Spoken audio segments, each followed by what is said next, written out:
Spork, written by Guillaume McClear, illustrated by Isabelle Arsenault. Spork was neither spoon nor fork,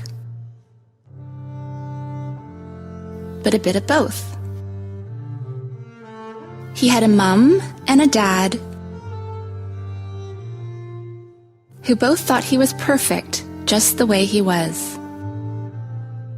But Spork stuck out. In his kitchen, forks were forks and spoons were spoons. Cutlery customs were followed closely. Mixing was uncommon. Naturally, there were rule breakers, knives who loved chopsticks, tongs who married forks. But such families were unusual.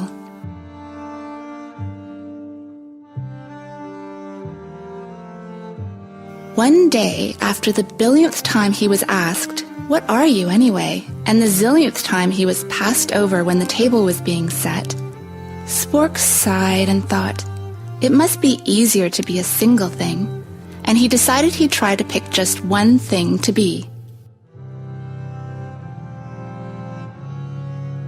He thought he should start by fixing his head. He put on a bowler hat to look more spoonish, but the forks thought he was too round.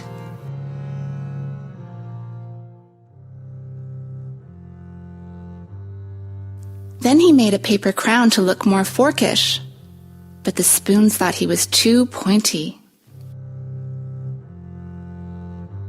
Spork wondered if there were other lonely creatures out there with no matching kind, who never got chosen to be at the table.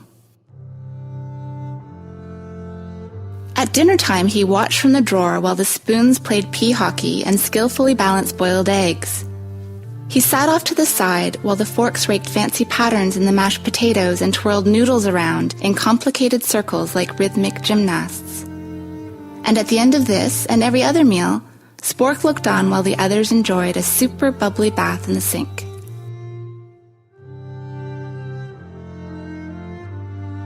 Until one morning, a messy thing arrived. This messy thing had obviously never heard of cutlery customs or table manners. No, this messy thing smeared and spilled and flung and clumped and dripped without a care. "Wait," said the forks, but the messy thing did not wait.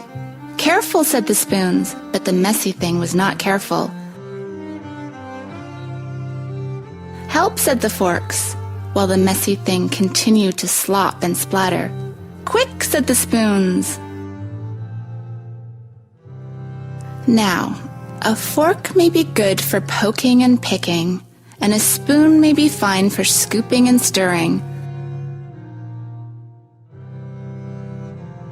But this messy thing with its slurpy and clumpy, half-finished food bits needed something else.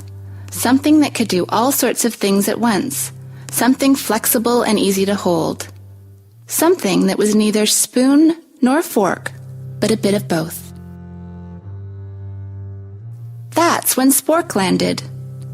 The messy thing saw Spork and immediately stopped and gurgled. It grabbed Spork and held him motionless in its fist. It tapped him once and let out a cheerful shriek. It wagged Spork excitedly up and down. And that's how Spork finally and happily found his way to the table. Just a bit round, just a bit pointy, just right.